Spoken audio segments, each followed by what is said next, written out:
That question usually doesn't come out loud. It sits underneath everything. What if I fail again? What if I try and end up right back here? What if this just confirms that something is wrong with me? That question isn't weakness, it's memory. You've tried before, you've committed before, you've believed change was coming before. And when it didn't last, something inside you learned to brace. So today, I'm not here to hype you up. I'm here to tell you the truth calmly.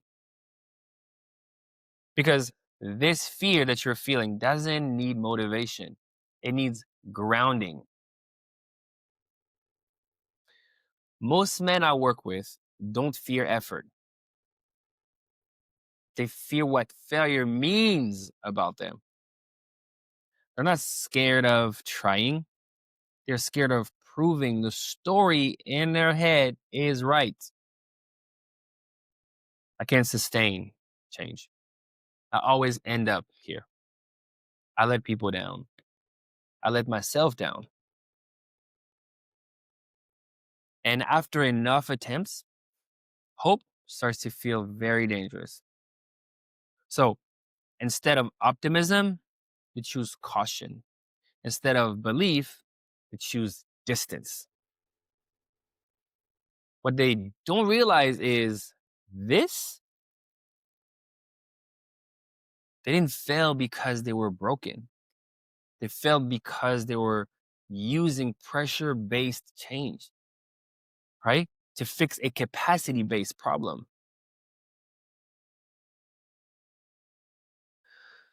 That distinction changes everything. It really does. Failure isn't the problem. Repeating the same approach is. Let's slow this down, okay? Failure doesn't disqualify you. Repeating the same approach does. Most men say, I failed again. But when you look closely, they didn't actually try something new. They tried more motivation. They tried more discipline. They tried more pressure. They tried more self talk.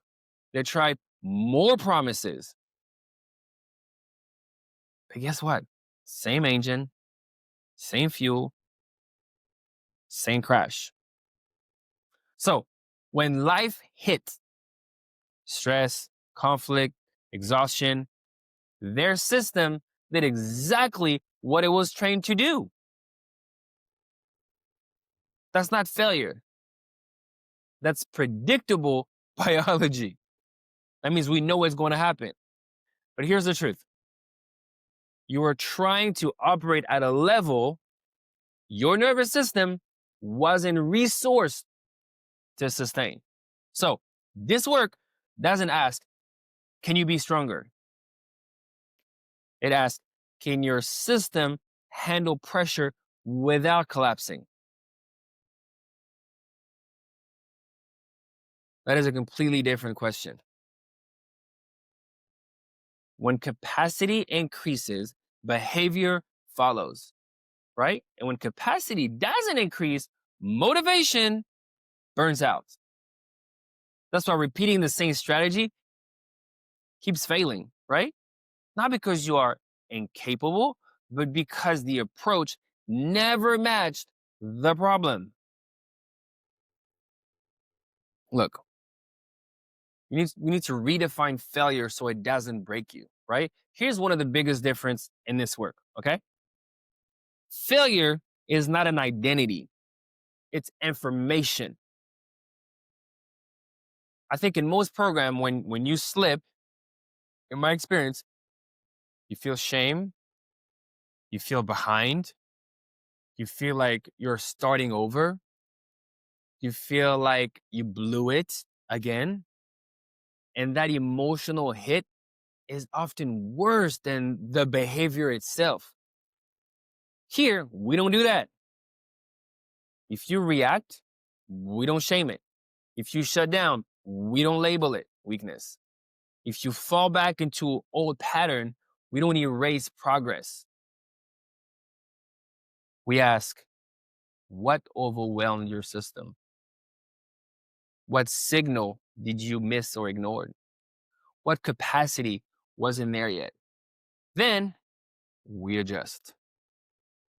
That means failure doesn't spiral into self-attack, right? It becomes data instead of a verdict. When failure stops threatening your identity, guess what happened? You stop quitting on yourself, because I believe that's not lowering the bar. That's building real resilience. Then a new relationship with failing starts, right? Here's the quiet truth, okay? Most men never hear. Every man who grows falls. The difference is what falling means. So the old meaning, right? I blew it. Man, I'm back at zero. Why do I even try? Here's a new meaning, okay? My system hit a limit. This is information. I can't stay present right here. Look, men who change long term aren't fearless. They're less threatened by imperfection, right? They're just less threatened by imperfection. They don't panic when they wobble. They don't disappear when it gets uncomfortable. They don't turn one hard moment into a full-on retreat. Let me hide. This work isn't about never failing again, because you will. It's about not abandoning yourself and hiding the moment things don't go perfectly right, in that situation. Because that's the real shift. That's the real shift. And when that happens, something powerful emerges. Consistency without self-violence. That's where real change happen and lives. Look, so what if you fail again? Then we don't make it mean you're broken. We don't shame it. We don't quit. We slow down. We learn. We build capacity. Failure doesn't define you. Quitting on yourself does. And this work exists so that you don't have to do that anymore. Look, the next question that naturally comes after this is, okay, cool. So who is the coaching actually not for? Well, I'm glad you asked. Because in the next video, right here, I'm talking about just that. So click right here, and I'll see you inside. Peace out.